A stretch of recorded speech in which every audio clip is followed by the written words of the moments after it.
What's up, everybody? You're listening to another episode of the SignatureCAST, where we talk bodybuilding, business, and everything in between. Today, returning guest, Jeff Meshel. Thank you so much for coming back on. I'm sure there's a lot to update us on, new things you're working on in the world, here with Warren, and of course, out, in the business world and all those things. So how have things been? Well, I have no complaints. I'm sitting up strong. Went to the gym today for 2 hours. Feel great, full of energy and vigor. And fortunately, I personally have nothing to complain about. The world, well, that's a little more challenging. And Warren, how are you doing today? I'm good. Great to see Jeff. Terrific business partner, close friend. Thankfully, we talk every day, and looking forward to a lot of good things ahead. Definitely. So now, Jeff, it's you're back here on the SignatureCAST, right? You just said you got your workout in this morning. I know that's a big part of your routine. We talked about that before. But what's new? What's happening in the world of Jeff Meshel that the people want to know about? Well, it's interesting because a lot of things. I mean, I'm exceedingly busy. And when people ask me, what do you do? I aside from, obviously trying to stay ahead of my expenses by making money by what I do, my whole mission is to make a difference. I mean, I really do it on so many ways, and it's so important. And today, candidly, for all of us, every one of us, all of us that work out and think about it, it's not just about me, it's not just about you, but it's about us and how we could help and make a difference in the world. I'm involved in quite a few things that are so significant to make a difference. So aside from my business ventures, which I'm busy with, I spend a lot of time trying to make a difference with things to help and assist people through these different foundations I'm involved in. You want to talk about the police foundation for a minute? Sure. I'm on the board of directors of a foundation called CPR. Yes, CPR means like heart resuscitation, but it also stands for, in this case, Community Police Relations. And this is a foundation whose purpose is to bring the community together with law enforcement, to take away any sort of dislike or hate, caused by media or extreme movements that try to separate community from law enforcement. And I will tell you that the community embraces police officers. I mean, not to suggest there aren't some bad police officers. There are bad people in every walk of life. But I'll tell you, 99.9% of the guys, they're there to protect everybody. And what we do is make a difference. Thanksgiving, I was with 2 days before Thanksgiving, I was with law enforcement in Florida. We were giving away 3,000 turkeys that day, not just in Florida, but other places in the country. I was with police driving around in neighborhoods with ABC News, and the sirens are going and going into people's homes, like, tougher areas, and they come out. They think something's going to happen, and all of a sudden there's a police officer standing in front of them with a turkey in their hands and looking at them and said, "I want to wish you a happy Thanksgiving." And you had to see their faces. It was special. It's actually, I get chills talking about it. So this foundation does so many things, and I spend a lot of time on that.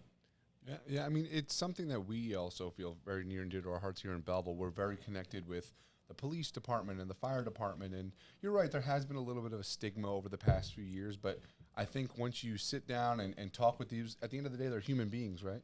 And they're doing a job, and there's always difficulties in that. And as you said, there's good people and bad people everywhere, but 99.9% of them, great people. So it's good to see that, there are organizations such as CPR to bring the community together with the law enforcement and let people know that they're there for you and there to help you, right? I mean, I think that's kind of what should be one of our goals in 2025 is to bring everybody back together again. We've had a lot of divisiveness in this country, and yes, it's okay that we can have differencing of opinions, but let's just keep the conversations open and realize that we're all human beings, right? So now you're doing CPR. Are there any other organizations that you want to shout out or that you're proud of that you're currently working on?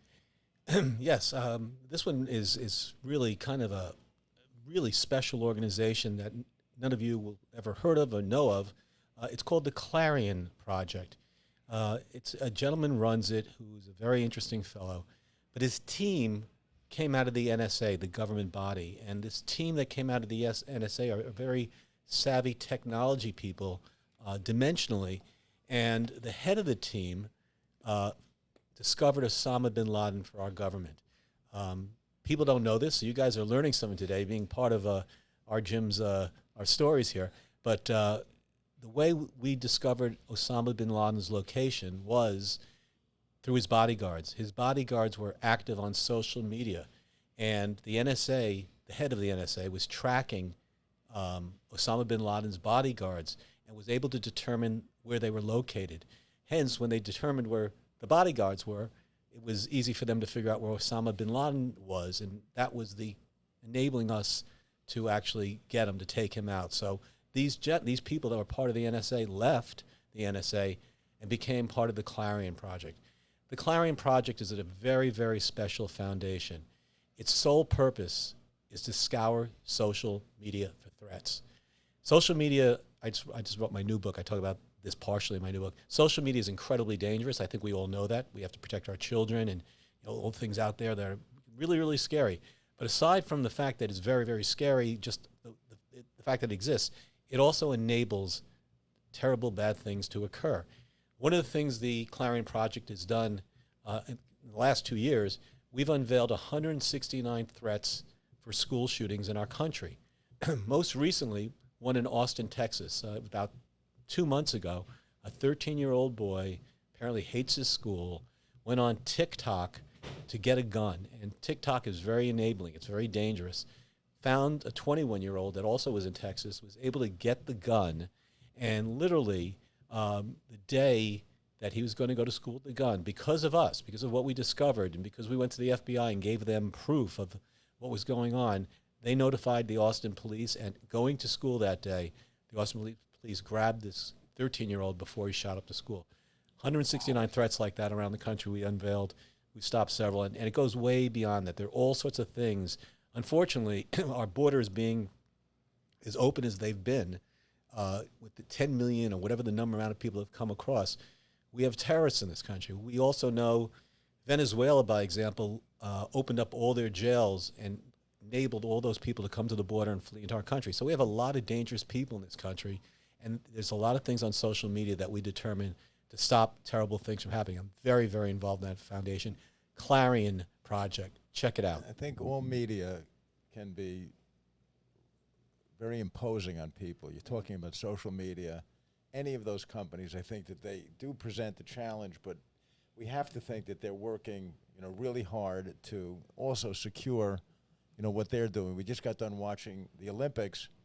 You mentioned they talk about Facebook, about TikTok, and these athletes talk about how they're, addressing their pursuit of gold. We just watched the Olympics, and we saw something interesting that I want to move away just for a moment away from the police function and all of that, and just talk with you about your notion of making a difference. Let's talk about the Olympics and these athletes, the adversity that they work through as they get to the point where they can contend for a medal, and the difference between a swimmer or a track star of 1/100th of a second, a half of a fingernail long to win a race, and what they do when they confront the adversity of losing, and how they deal with that question of making a difference as a top athlete. You're, in a very high echelon in the business world, dealing with really, interesting people, also people who've all had, major setbacks. It could be health, it could be financial, it could be family. There are setbacks that really are crushing to people, things that we don't even want to imagine.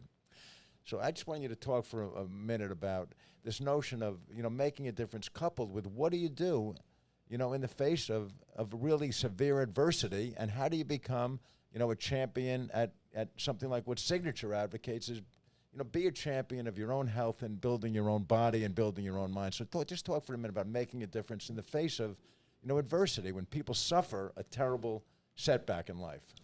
Well, that statement and observation is not limited to a few. I would argue that there's no one, all of you, everybody, has had setbacks, disappointments. Sometimes really terrible things happen, maybe to ourselves or family members or people that we know that we really care about, or things in business, or job loss. There are all sorts of terrible things that happen, and they happen every day, and they happen to everybody to different degrees. Some extremely severe, some less severe, but all of which is impactful.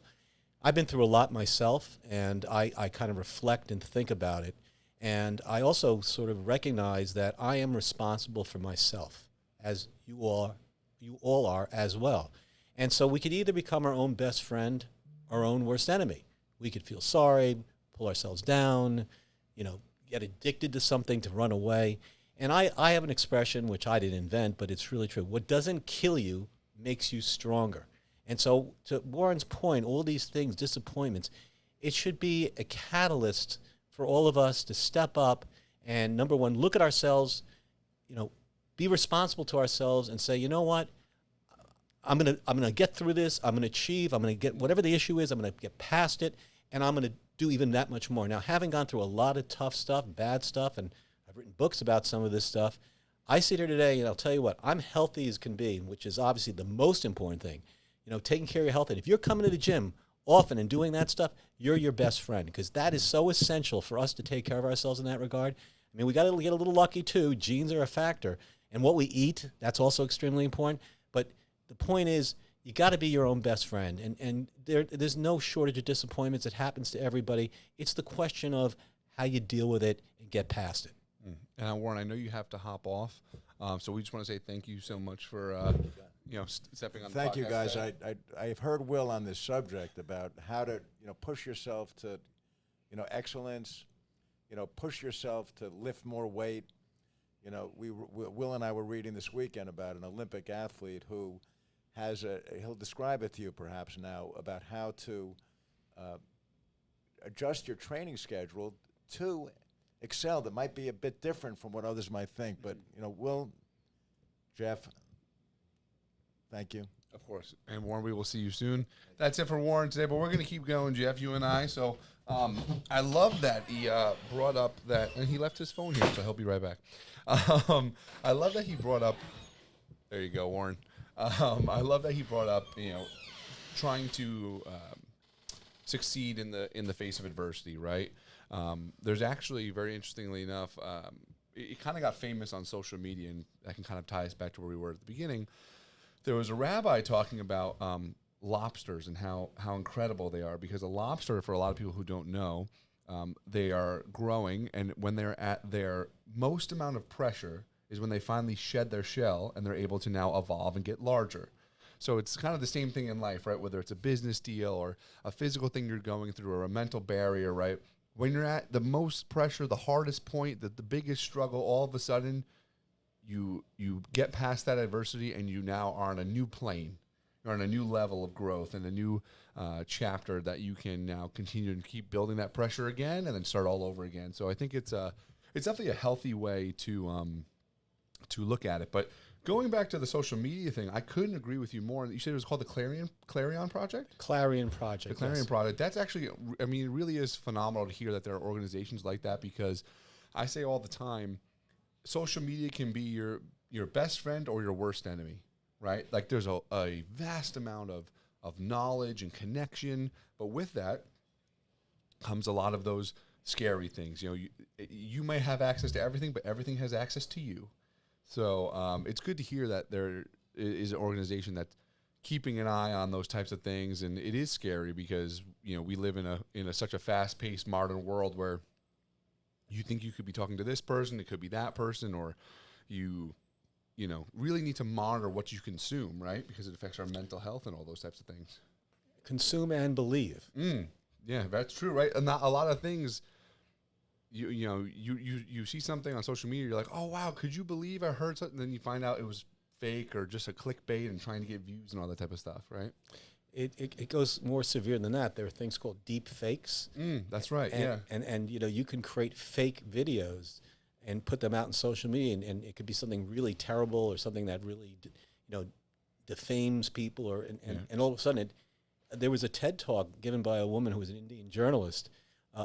She was very controversial. She wasn't liked, but she was a very attractive woman. Someone who apparently really disliked her created a deep fake video of her physicality and put her physicality in a porn video and blasted it out in social media.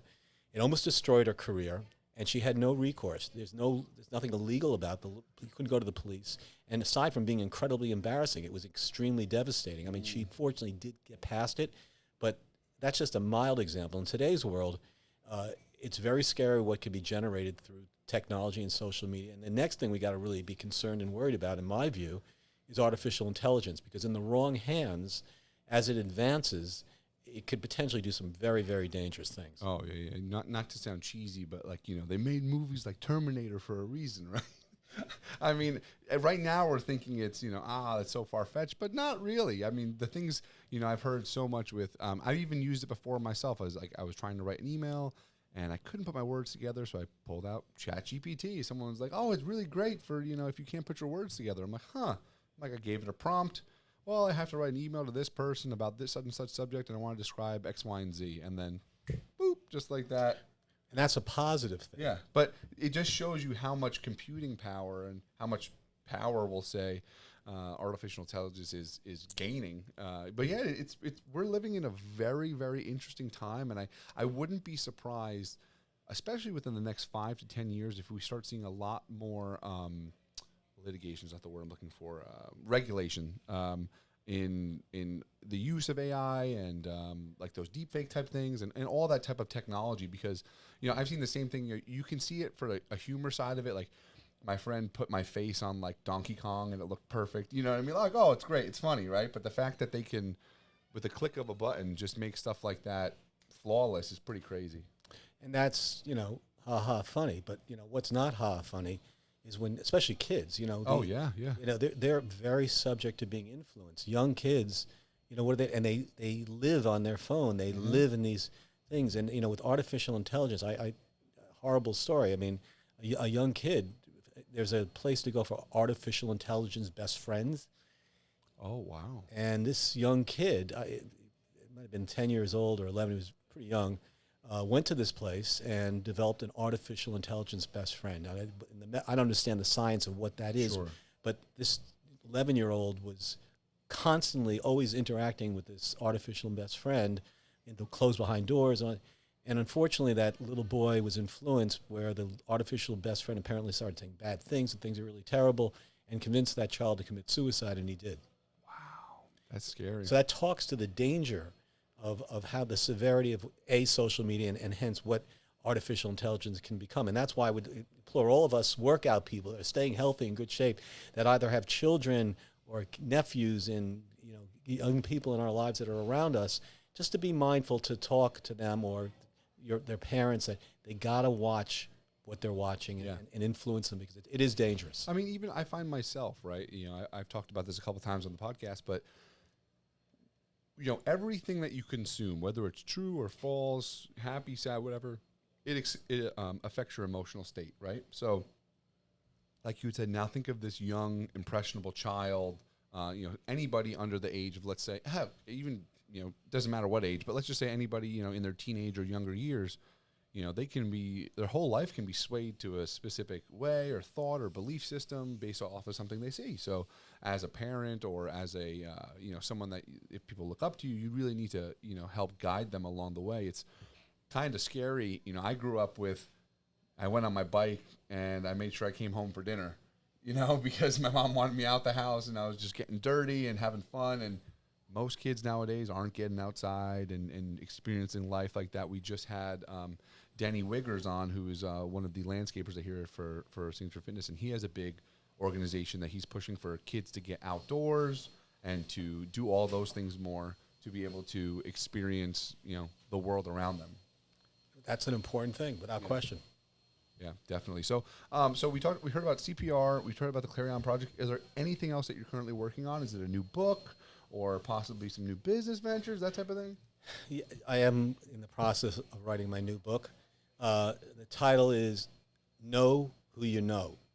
Okay. And now if you stop and just think about that a little bit, that can mean a lot of things. It can be some things that are very simple, like liking somebody, knowing them well, but it goes much deeper than that. I've got, do we have time for like a 4-minute story? Sure. So I'll share a kind of a cool story, which actually is a chapter that I wrote in the book. It's a 4 or 5 minute story, which I'll talk to quickly. I became part of an organization down in Florida that's behind companies, and they were doing events and stuff, and they came after me to get involved because they know I know everybody. And then they had a week of like live events, and they had a cocktail party, and then all the people had some commonality in terms of interest, and it was really nice. And then the following day they had a conference where they had 2 of the companies they got involved in, and members were there to attend.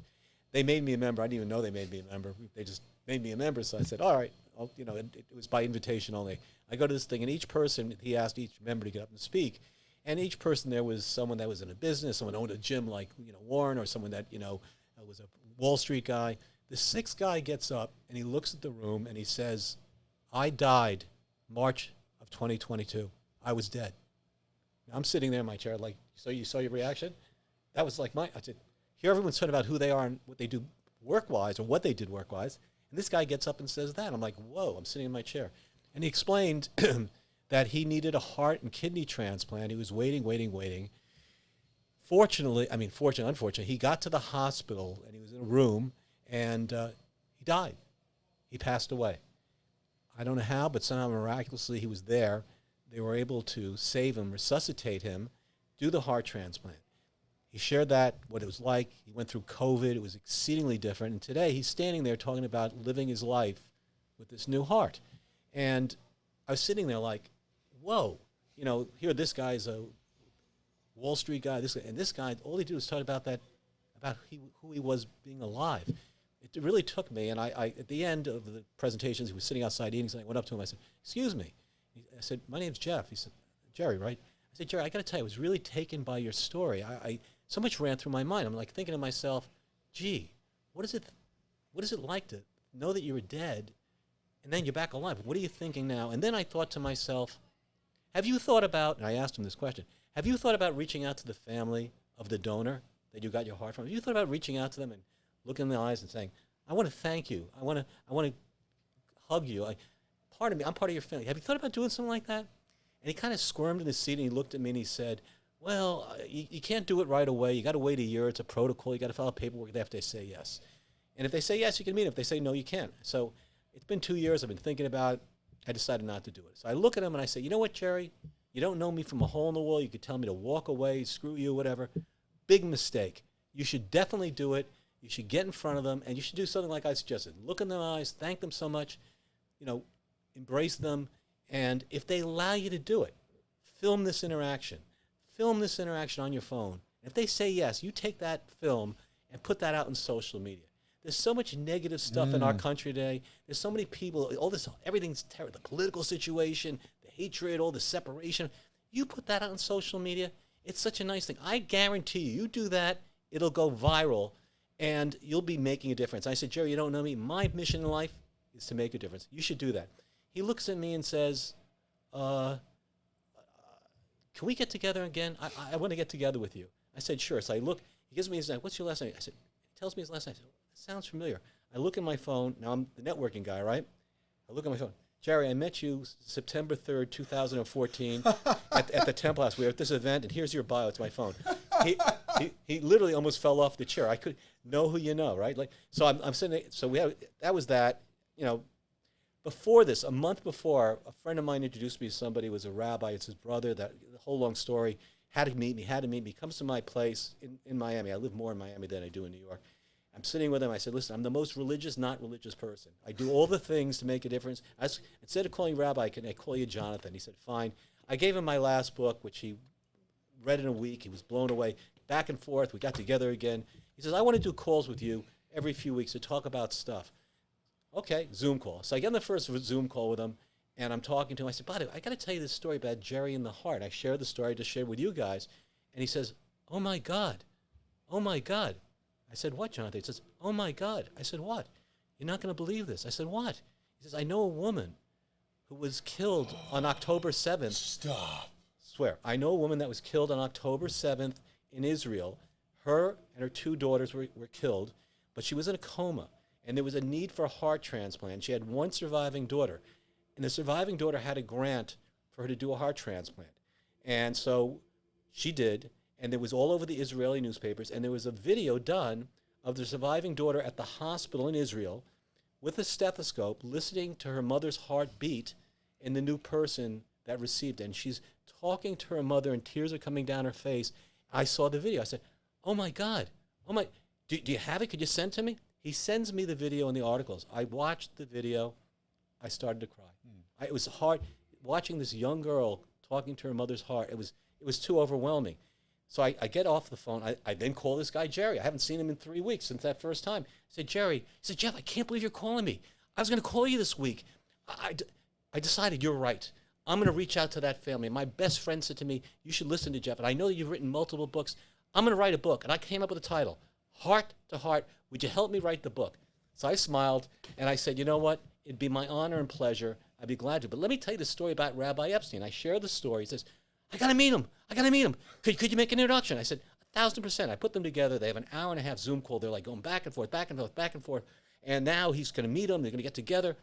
Jerry says to me, please, can you help me with the book? I just got him a ghostwriter, and he's writing the book, Heart to Heart. And in my new book, Know Who You Know, I have a chapter, Heart to Heart. And the story I just shared with you guys, that's the story in that chapter. Know who you know. Know the person or know the family where you got your heart from. So you think about the breadth of that title, there's a lot to it. I'm 4 chapters into the new book. Cool story, right? You could have told that for a half hour and I wouldn't have minded. That was fantastic. That's incredible. That really is incredible. And it goes to show you, you know, so one of my favorite quotes, his name is Coach Gelstein. He was from Montclair State. And my professor gave me a plaque. And so one of my favorite ones is, be at the right place at the right time and do the right thing. Right? And it really always kind of brings me back to kind of what you said, know who you know. You are who you hang around with, who you network with, right? It's so much more about the human connection, right? People wonder all the time, oh, I'm not getting anywhere in life. And I feel so. You tell me if I'm wrong. Never in history have we been more separated from God, more separated from the family, more separated from friends, more separated from human interaction than ever before? Very much caused by current conditions that are, you know, expressed through social media, all these things out there, and anger, and you know, this, you know, on 9/11, I was walking the streets of Manhattan, and and I actually talk about this in one of my other books, and you know, everyone's stunned by what's going on. I'm leaving my office. And that day I noticed, and the phones weren't as they are today, they were flip phones. That day, everybody was helping everybody. Everybody was grabbing everyone's hands. Everyone was like, are you okay? People pulling into, you know, whatever cars were there. It didn't matter whether you were black. It didn't matter whether you were white. It didn't matter whether you're Spanish, Chinese, green, yellow, red. That day, we were all Americans. It took a national disaster to bring people back together again and realize that we're all human beings. We're all here to take care and help each other. And if the media or these extreme movements create separation and hate, which unfortunately, in my view, is at all-time highs. I think that politically is really creating so much division and hatred out there. But you know what? We're all responsible for ourselves, and we're all responsible for the people around us. And I started off by saying my mission, aside from making the money to stay ahead of my wife's expenses, is to make a difference. Well, once again, everyone, Jeffrey Meshel here at the SignatureCAST. Thank you so much for coming on. This is a good breath of fresh air. I haven't done a podcast in a while, by the way. I don't know if Warren told you. We've been so busy, but when he said you wanted to stop in today, I was like, absolutely 100%. This will be fantastic. So when roughly do you think Know Who You Know be coming out? It's going to take me a year because, candidly, when I write the books, the story I just shared about Heart to Heart, stuff happens that become content in the book. Oh, so like in current time. I just did something else, just became a chapter in the book. Oh, very fantastic. So, you know, it's and then, of course, there's things like common sense things like, you know, you go to a cocktail party, you know, you walk around, you get 4 business cards, and you put them in your pocket, you go home, you put them in your drawer, put them somewhere. Next day or day after, you don't have any clue who that person is. Why take the card? What's the purpose? When I take a business card from somebody at a cocktail, I write whatever they told me on the back of the card. I then immediately go put it in my database. I then go on LinkedIn to see who that person knows that I know. That may turn into a conversation. Know who you know. Don't waste your time taking business cards if you don't database them and follow up to see who they are and know them to remember them for the future. That creates possibilities. That's it. Create those possibilities, ladies and gentlemen. Know who you know. That's another episode of the SignatureCAST where we talk bodybuilding, business, and everything between. Thank you so much, Jeff. We'll see you soon. Thank you so much.